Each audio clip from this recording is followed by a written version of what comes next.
There is a question that sits at the center of this story, and it will not let go until the end answers it. Why would a woman spend 11 years feeding, registering, breeding, and hauling water for an animal that the official record had already declared commercially extinct?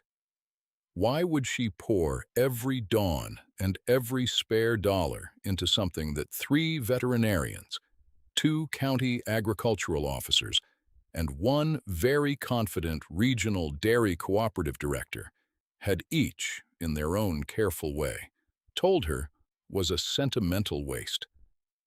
The answer to that question is not simple, and it will not be delivered cheaply.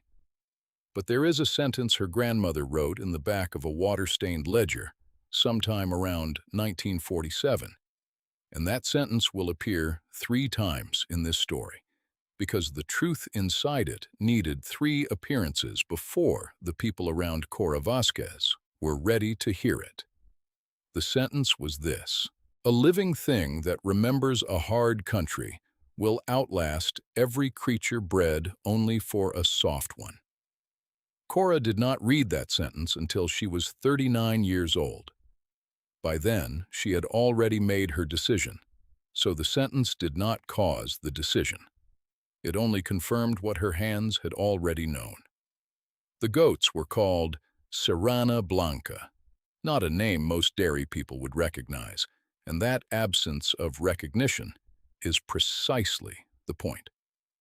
They were a landrace breed, meaning they had not been engineered by a breeding program, but had instead engineered themselves across several hundred years of thin pasture and high desert altitude and unpredictable water, somewhere in the arid interior of the Iberian Peninsula. They were not large animals. Their milk yield per day was modest by the standards of modern commercial dairy, perhaps 1.5 to 2 liters at peak lactation, compared to the 3 or 4 liters a good Alpine or Shenandoah might deliver. Their horns were long and swept back in a gentle curve. Their coats ranged from the white their name described to a cream so deep it approached ivory, with occasional faint dappling across the shoulder. They were extraordinarily quiet animals.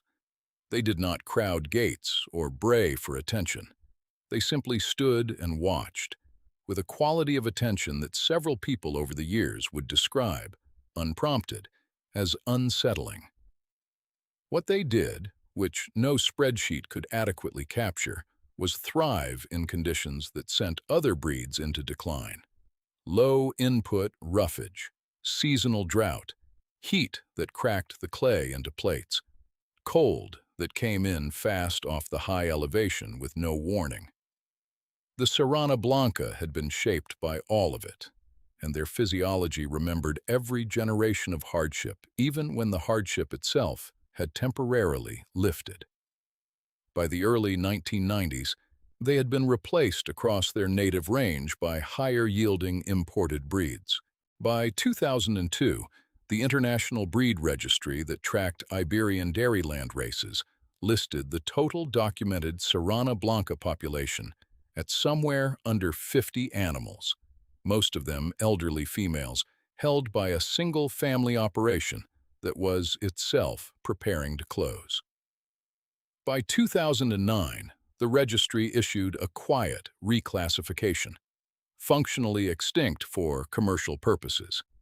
A note was appended, "Genetic material archived," which is the institutional way of saying that what was left of them existed in a freezer somewhere, and that the living line had ended.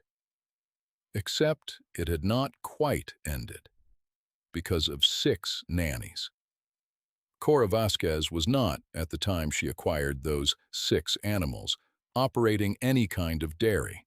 She was living on 43 acres of high desert scrub in the southwestern United States, land she had inherited from her mother's side of the family, land that had not been productively farmed in nearly 2 decades because the water table had dropped and the economics of the region had shifted, and 2 successive drought years in the early 2000s had simply unmade whatever marginal viability had remained.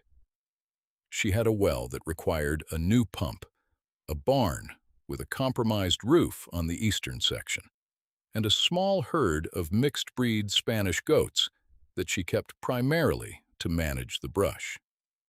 She worked 3 days a week as an administrative coordinator for a regional land trust, and the remaining 4 days she spent on the property. She had learned about the Serrana Blanca through her grandmother's papers. Her grandmother, Elisa, had emigrated from Spain in the 1940s and had kept, for reasons Cora never fully understood, an extraordinarily detailed set of handwritten notes about the goats she remembered from her childhood village. The notes were not scientific. They were more like testimony. Elisa described the way the animals moved across rocky slope, the particular quality of their milk in the dry months versus the wet, the flavor she remembered in the cheese her mother made from that milk, a flavor she called, in her plain handwriting, something between the stone and the sky. She described the herd her family had kept, the number of animals, the names she remembered giving them. She described what the goats ate when there was almost nothing to eat, and she noted, in the matter-of-fact way of someone recording an observation rather than making an argument, that the Serrana Blanca did not require what other goats required, and that this was their chief virtue, and that it was the virtue no one ever thought to value because, in a good year, virtue is invisible. In a hard year, she wrote, the only thing that matters is the one that held. Cora found the ledger in a cardboard box in 2010. She read it across one winter evening. She looked up the breed. She found the registry note. She found a contact for the family in Spain that had been maintaining the final animals. She wrote them a letter in her own imperfect Spanish in February of 2011. They wrote back in March. The last male of the line had died the previous autumn. 6 elderly nannies remained, all past prime breeding age, 3 of them over 10 years old. The family was, with enormous regret and not a little exhaustion, winding down. Cora asked if any of the 6 were still cycling. The reply came back in April. 2 of them, possibly. 1 was uncertain. She asked about frozen semen from documented males. There was a small amount, archived, from 1 male, an animal called Risco, recorded in 2005. The quality of the archive was unknown. Cora spent 6 weeks corresponding with a veterinary reproductive specialist in another state, and with the registry, and with a genetics laboratory that had worked with conservation breeding programs for rare livestock. She spent 4 months arranging the import permits, the veterinary health certifications, the quarantine protocols. She paid for the transport herself, which cost her nearly all of what remained of a modest inheritance she had kept in a savings account since her mother's death. She drove to the federal inspection facility on a Tuesday in November of 2012, and she collected 6 Serrana Blanca nannies in a borrowed trailer, and she brought them home. Her nearest neighbor, a cattle rancher named Dale Humphreys, who she had known her whole life and who was, in most matters, a generous and practical man, watched her unload the animals and said nothing for a long moment. Then he said they were the smallest dairy goats he had ever seen. Cora said they were not dairy goats, technically. He asked what they were then. She said they were the only ones left. He considered this. He said he reckoned she knew her own business. She was not certain he believed that, but she thanked him for it. The county agricultural extension officer, a man named Gerald Fries, drove out in January of 2013 at Cora's request because she wanted guidance on the supplemental feeding protocols for animals in quarantine transition. Gerald was thorough and well-meaning and had 22 years of experience in small ruminant husbandry across the region. He walked through the barn, and he examined the animals, and he sat down at Cora's kitchen table with a cup of coffee, and he said, with genuine kindness in his voice, that he wanted to be honest with her. She said she preferred that. He said that what she had here was 6 old goats of a breed with no market presence, no registered males available on this continent, uncertain reproductive viability, and a documented history of low milk yield even in their prime. He said he understood the emotional connection to her grandmother's memory, and that he did not want to dismiss that, but that he felt obligated to tell her that, from an agricultural standpoint, what she was attempting was probably not going to produce a viable herd. He paused. He said that if she was lucky, she might get a couple of kids out of the archived semen before the animals aged out completely, and that those kids would still have no market. He said that if she was serious about goat dairy as a future income stream, he could connect her with some excellent Nubian and La Mancha breeders in the region who could set her up with animals that had real commercial potential. Cora thanked him. She asked him to leave the contact information for the Nubian breeder, just in case. He did. She filed it in a drawer. She went back to the barn. The regional dairy cooperative director, a man named Preston Adler, heard about what she was doing through the network of small producers he worked with across 3 counties.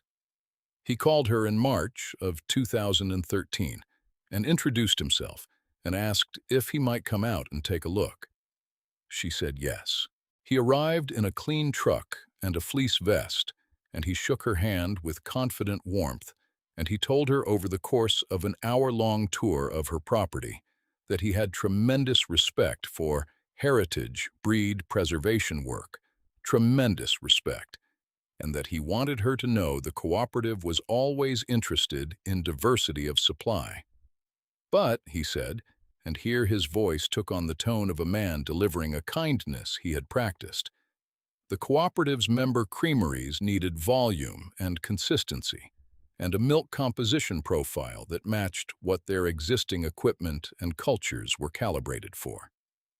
He said the Serrana Blanca, from what he had read, produced a milk that was compositionally unusual, higher in certain fatty acid ratios, lower in overall yield, and he said that unusual was not always a bad thing, but that, in the current market, it presented significant barriers to entry.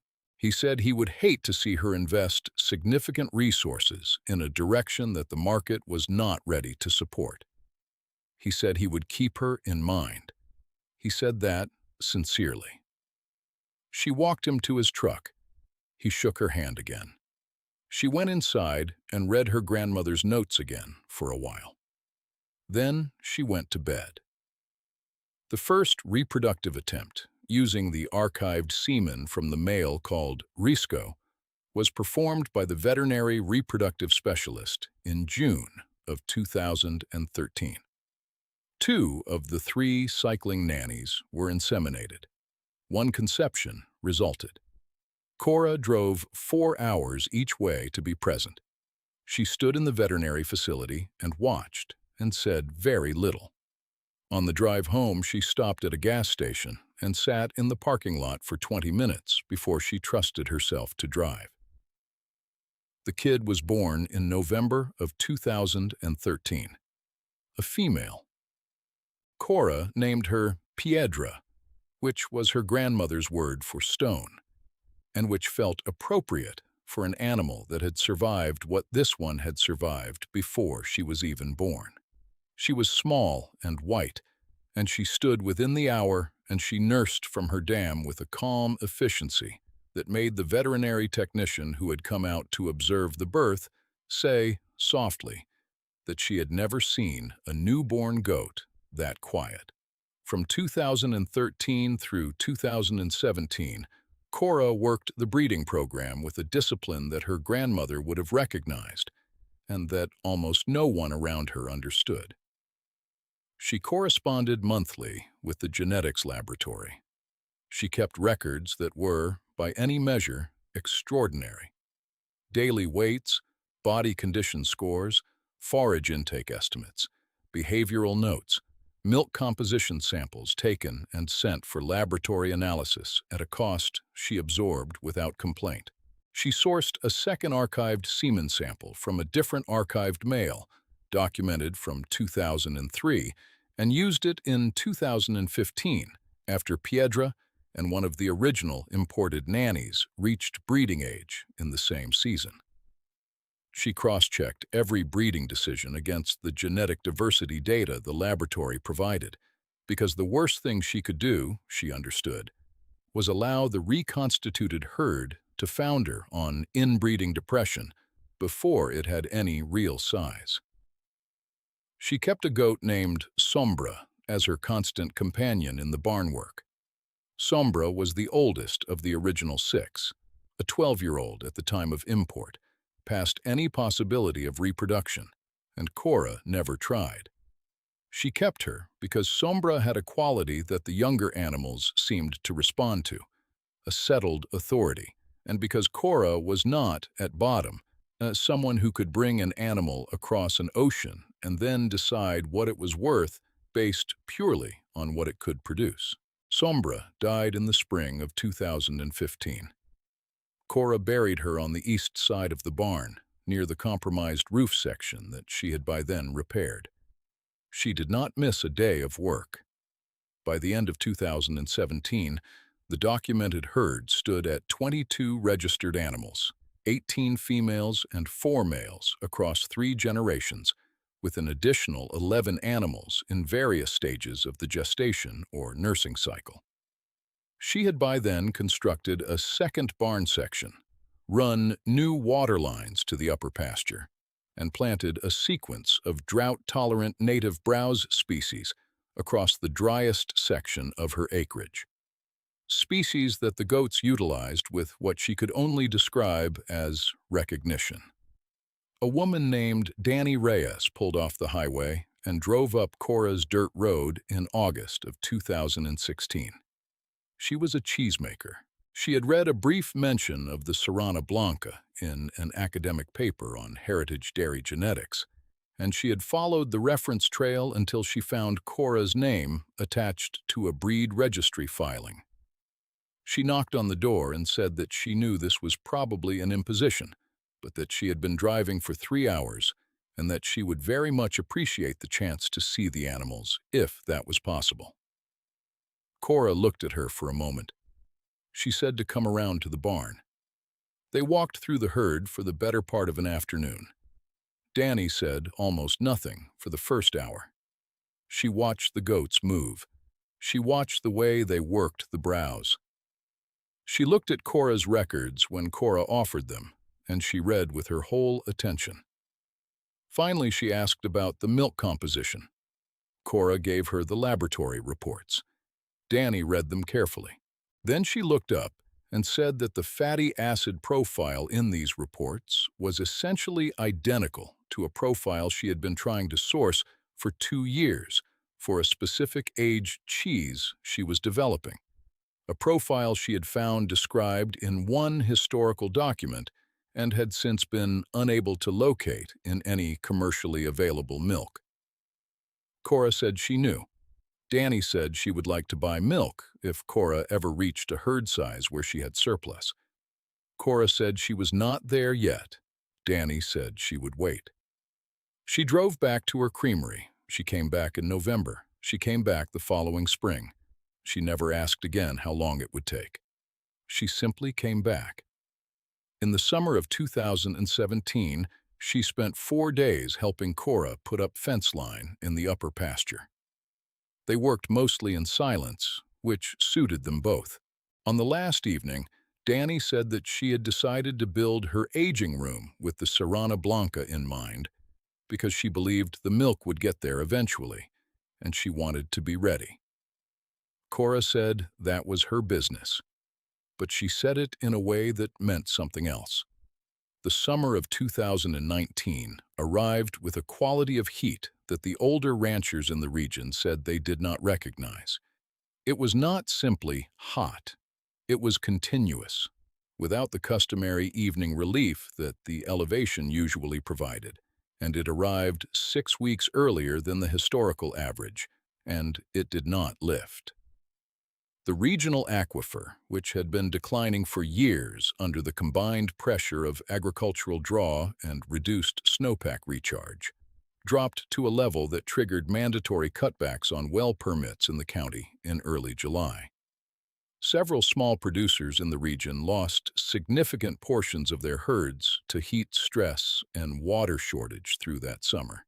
A creamery 40 miles north suspended operations in August because its primary supplier, a La Mancha dairy that had been its anchor for a decade, lost 60% of its does. Preston Adler called Cora in September of 2019. His voice was different than it had been in 2013. The warmth was still there, but the practiced certainty beneath it was gone, and what was left sounded simply tired. He said he understood she had been through a hard summer like everyone. She said her herd was at full strength. He paused. He said that he wanted to ask directly whether she had any surplus milk volume. She said she had a standing arrangement with Danny Reyes that she intended to honor first. He said he understood and respected that. He asked whether, if her herd continued to grow at the rate she had described in an article a regional agricultural publication had recently run, there might be future capacity to discuss cooperative supply arrangements. She said there might be. She said that the conversation would need to start from an honest understanding of what this milk was and what it required to handle properly, and that she would not accept a contract that pressured her toward practices that compromised the animals or the grazing system. He said he understood that. She said she would call him in the spring. Gerald Fries drove out in October. He did not call first, which told her something about the nature of the visit. He stood at the fence of the upper pasture and watched the herd move across the browse planting for a long time. Then he turned to Cora and said he owed her an apology, and that he knew that was insufficient, and he said it anyway. She said she appreciated it. She said it had been a hard summer for a lot of people, and that she was sorry for the losses in the region. He said he had thought about what she had been building out here quite a few times over the past several years. He said he was not sure he had fully grasped, in 2013, what she was looking at. She said she was not sure anyone had, including herself. Not fully. She said her grandmother had known. He nodded. He stayed for supper. By 2021, Cora's registered herd stood at 68 animals. She had begun selling registered breeding pairs to 3 other operations, 2 small farms in the southwestern region and 1 in the high desert interior of a neighboring state. She had formalized her milk supply agreement with Danny Reyes's Creamery, and 2 additional small creameries had entered into agreements the following year. She had written up a 12-page husbandry protocol, drawing on her grandmother's notes and her own decade of records, describing forage management, water conservation integration, breeding selection priorities, and the specific handling requirements for the milk's compositional properties. She made the protocol available without charge to any registered keeper of the breed. She said this was non-negotiable. Danny Reyes began selling an aged cheese made exclusively from Serrana Blanca milk in 2022. The cheese was reviewed in 3 publications that covered artisan dairy. All 3 noted the flavor as something between the stone and the sky. Danny did not know, when she wrote the description on the label, that she had borrowed Elisa's exact words from a ledger neither she nor the reviewers had ever read. Cora did not correct anyone when she noticed this. She considered it accurate. In the spring of 2023, Cora's County Agricultural Extension Office hosted a field day on heritage breed conservation and drought resilience, and Cora was listed as the primary presenter. She spoke for 40 minutes to an audience of 63 people, and for most of those 40 minutes, she read directly from her grandmother's notes, pausing occasionally to explain a term or translate a phrase. At the end, someone asked her what had made her believe, in the very beginning, that the project was worth pursuing when every indicator said it was not. She was quiet for a moment. Then she said that the indicators had all been measuring the wrong year. The Serrana Blanca registry, as of the most recent filing, lists 211 documented living animals across 11 operations on 2 continents. 6 of those animals are descended in the direct maternal line from the 6 nannies Cora Vasquez collected from a federal inspection facility on a Tuesday in November of 2012. The others descend from subsequent breeding pairs exported from her herd to the founding operations she supplied with animals. Elisa's ledger is now held in a conservation sleeve in the corner of Cora's office. The last thing written in it, in the back, in the cramped handwriting of a woman who had crossed an ocean and remembered goats on a rocky hillside as clearly as she remembered anything, is the sentence Cora has had reason to return to more times than she can count. A living thing that remembers a hard country will outlast every creature bred only for a soft one. Cora had it carved into the lintel of the second barn she built, in plain letters, so that anyone who walks under it on the way to the herd knows, before they see a single animal, what kind of knowledge is kept here and what it cost to keep it.